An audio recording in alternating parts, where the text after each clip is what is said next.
Bonsoir et bienvenue dans BBC Hebdo. Voici les titres à la une de notre édition. De nouveaux cas d'Ebola dans la ville de Goma. Jeudi, le Rwanda a brièvement fermé sa frontière avant de la réouvrir, un an, jour pour jour après le début de l'épidémie. La BBC a suivi des policiers et des militaires qui tentent de réduire le taux élevé de criminalité au Cap, actuellement de 8 meurtres par jour.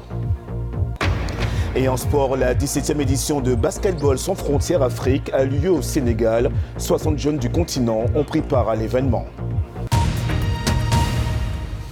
Un an après la découverte d'un premier cas d'Ebola dans la province du Nord Kivu, en République démocratique du Congo, l'épidémie n'est toujours pas maîtrisée. Jeudi matin, le Rwanda a fermé temporairement sa frontière avec la RDC avant de la réouvrir. Et ce, après un deuxième décès et la découverte de 2 autres cas à Goma. Notre envoyé spécial à Goma, Gaius Kowene, a échangé avec les Ouera à propos de la situation sur place. L'après-midi, on a remarqué que la frontière a été rouverte par les autorités rwandaise et ça a été vraiment une très bonne nouvelle, mais à ce stade on remarque que la population de Goma se rend compte de l'ampleur de la situation de l'épidémie d'Ebola et la mort de la petite fille qui est la fille du monsieur qui est décédé hier, et on se rend compte de l'ampleur de la situation épidémiologique d'Ebola qui sévit dans la ville de Goma. Qu'en est-il des mesures préventives? Est-ce que tu as pu observer dans la ville? Est-ce que les gens y continuent à le contact physique? Est-ce que les gens y se lavent les mains? Qu'en est-il de ces mesures préventives? Oui, on remarque que les gens suivent certaines mesures, mais c'est beaucoup plus dans des institutions plus ou moins officielles, mais il y en a aussi qui, jusqu'à aujourd'hui, ne croient toujours pas à Ebola. Les Ouera qui répondaient aux questions de Gaius Kowene. Et si la RDC a réussi à faire face à 9 précédentes épidémies d'Ebola, celle-ci est plus compliquée à contrôler. Avec plus de 1800 morts, elle est aujourd'hui la plus meurtrière que le pays ait connue. Regardez ce reportage à Beni, épicentre de l'épidémie, réalisé par Anne Sol et Gaius Kowene. Vaincre Ebola n'est pas chose simple. Ceux qui suivent le traitement dès les débuts ont plus de chances de survivre. Mais au cœur de l'épidémie, mythes et violences font le lit à propagation de l'infection. Il y a quelques mois, ces centres de traitement Ebola n'étaient pas si grands que ça. Le nombre même des malades, des cas Ebola ici, dans la ville de Beni, avait sensiblement baissé. Mais maintenant, l'expansion de ces centres et l'augmentation des cas est une preuve que l'équipe médicale, l'équipe des ripostes, doit accroître et renforcer sa surveillance et sa vigilance pour éviter que plus de personnes ne contractent cette maladie. Puisque les gens voyagent, l'épicentre de l'épidémie ne cesse de bouger. Certains cas suspects ont fui leur domicile et ont propagé la maladie. L'Organisation mondiale de la santé dit qu'elle est en train d'adapter sa stratégie. Nous demandons aux communautés elles-mêmes d'élire la personne qui identifiera les contacts, les surveillera et nous alertera qu'il y a une personne malade dans la famille. Mais non loin de la ville, une preuve que les changements de comportement sont lents à intervenir.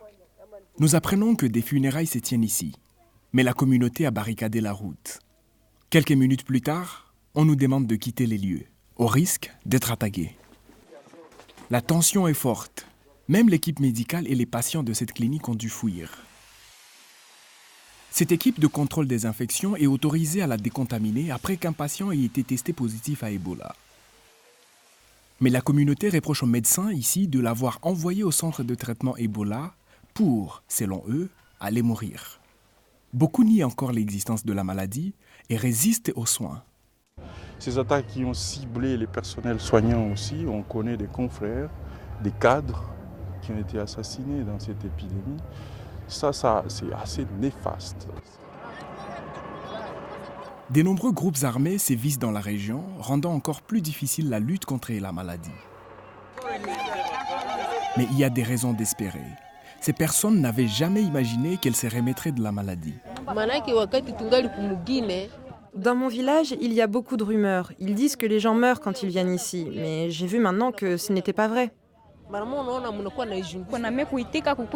J'ai d'abord refusé de me soumettre au traitement, mais Dieu merci, je suis guérie. J'ai été bien soignée. On avait entendu que les gens se faisaient injecter dans le cou et mouraient. Mais c'est un mensonge. Maintenant, lorsqu'ils retournent dans leur village, ils repartent avec un puissant message comme quoi Ebola peut être vaincu. Gaius Kowene, BBC Info, Béni. Après cette crise sanitaire en RDC, nous allons revenir sur la crise politique qui perdure au Soudan. La violence a frappé de plein fouet le pays lundi dernier. 5 personnes, dont 4 lycéens, sont morts, tués lors d'une manifestation à Al-Obeid, à 400 km de Khartoum. Depuis mercredi, les autorités soudanaises ont fermé l'ensemble des établissements scolaires jusqu'à nouvel ordre. Lamine Noureddine Kankobo. Une confrontation à armes inégales et il s'agit là de vidéos disponibles sur les réseaux sociaux. Elle montre des éléments des forces de sécurité chargeant des écoliers qui n'avaient d'autres armes que leur voix de protestation.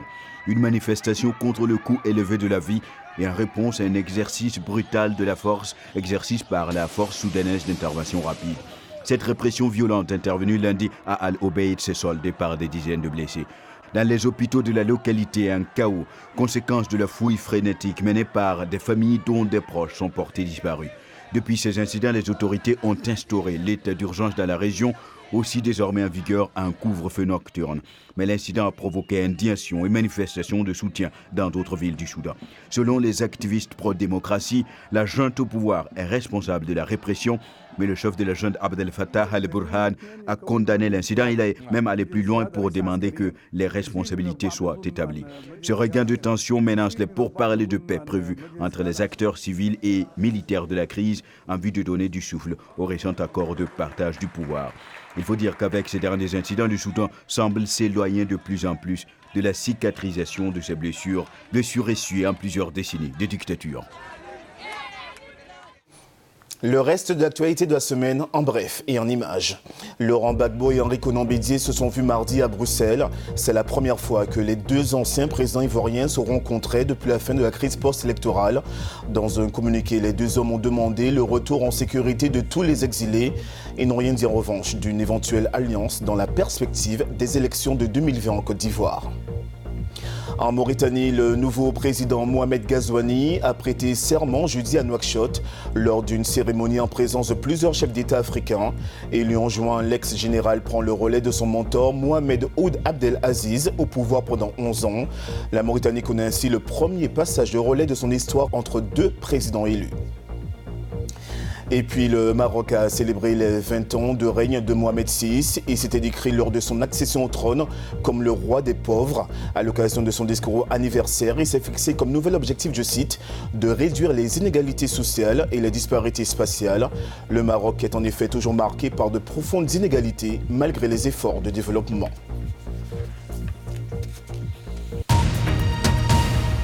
Le grand angle de ce BBC Hebdo nous emmène en Afrique du Sud et du côté du Cap. En moyenne, 8 personnes y sont assassinées chaque jour depuis le début de l'année.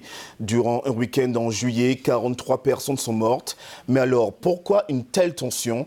Nous sommes allés dans les rues d'un township du Cap le temps des week-ends pour comprendre le quotidien des policiers de l'armée. Attention, certaines images peuvent choquer les plus sensibles.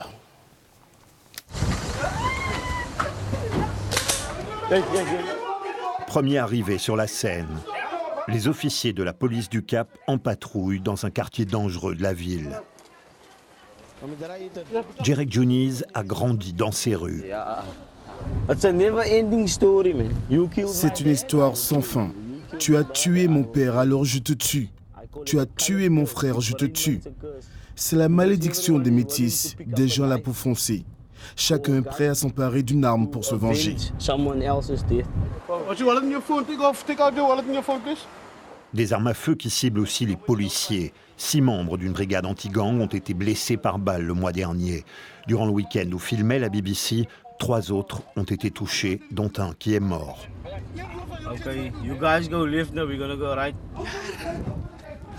Le danger est constant.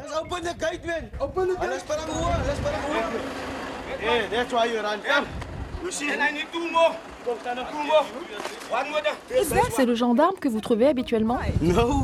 Non, normalement on trouve des pistolets. Ceci est un gros fusil, je suis assez choqué. Chaque fois que je confisque une arme, je me dis que je sauve des centaines de vies. Avec une arme, combien de cambriolages, combien de meurtres?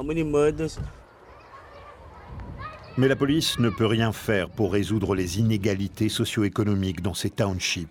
Nous sommes à Blikkiesdorp, où logent plus de 20 000 personnes. D'immenses townships comme celui-ci sont un legs de l'apartheid. Il y a un mois, 5 hommes ont été assassinés dans cette cabane. Mohamed Kiam Petersen, 15 ans, était l'une des victimes. Son petit frère et sa petite sœur l'ont regardé mourir. La violence ne fait qu'empirer. Les enfants ne sont pas en sécurité ici, même dans le parc. Ça ne devrait pas être comme ça.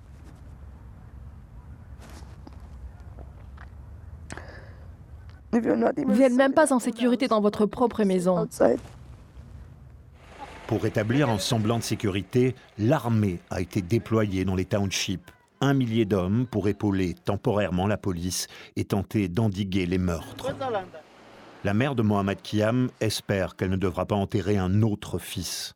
Après le meurtre, la famille a dû quitter Blikkiesdorp en quête de sécurité. Je sais que la violence est partout, mais j'espère qu'en déménageant, je pourrai protéger mes autres enfants. J'ai déjà perdu un fils. BBC Hebdo se poursuit, on parle sport maintenant, athlétisme, avec la Sud-Africaine Caster Semenya qui est finalement privée des mondiaux de Doha qui auront eu lieu entre le 27 septembre et le 6 octobre. La justice suisse ayant décidé mardi de lever la suspension du règlement sur les athlètes hyperandrogènes. La Cour suprême suisse prend cette décision en attendant de se prononcer sous la paix de la Sud-Africaine à propos du règlement de la Fédération internationale d'athlétisme qu'elle juge discriminatoire. Parlons basket à présent, car le Sénégal a accueilli la 17e édition de Basketball sans frontières, un événement qui vise à développer le basketball en Afrique. Organisé par la NBA, le championnat américain de basket avec la FIBA, la Fédération internationale de basketball. Basketball sans frontières a réuni 60 jeunes joueurs de 29 pays africains pour jouer avec des stars actuelles et anciennes de la NBA et de la FIBA. Les précisions de notre correspondante à Dakar, Louise De Wast. Cet événement est vraiment une opportunité pour des jeunes joueurs de développer leur talent. Cette rencontre peut aussi être un tremplin. 68 anciens joueurs ont été sélectionnés par la NBA depuis le début. C'est la 17e édition, mais seulement la 2e ici au Sénégal. Et beaucoup de choses ont changé depuis la première édition ici. Cette arène, par exemple, est nouvelle. La NBA a également ouvert une académie juste au sud de Dakar. Un des joueurs justement sénégalais qui joue avec la NBA aujourd'hui, Taco Fall, nous lui avons demandé ce qu'il pensait du développement du basket en Afrique. Maintenant, on a beaucoup d'aide pour la NBA. Et le basket, ça continue à se développer en Afrique. Et comme les années, ça va se passer, ça va encore continuer à s'améliorer. Ces jeunes, ils doivent juste prendre l'opportunité, apprendre et continuer à se développer.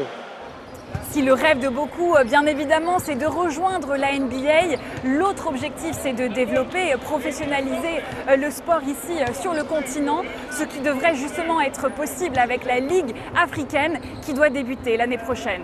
Louise De Wast, BBC Afrique, Sénégal. Et après le basketball au Sénégal, on termine ce journal avec une image impressionnante qui nous vient de la Chine. Regardez bien dans le cercle que vous voyez ici, c'est un bébé qui tombe d'un immeuble de 6 étages, oui, 6 étages. Des passants y l'ont vu au bord de la chute, ont dans la précipitation trouvé un grand drap pour réceptionner le bébé qui avait été laissé sans surveillance.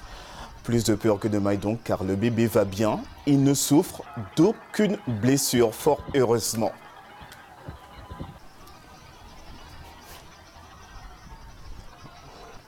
C'est la fin de ce journal. Merci à tous ceux qui nous ont suivis, notamment sur DTV au Sénégal. Bonne soirée à tous.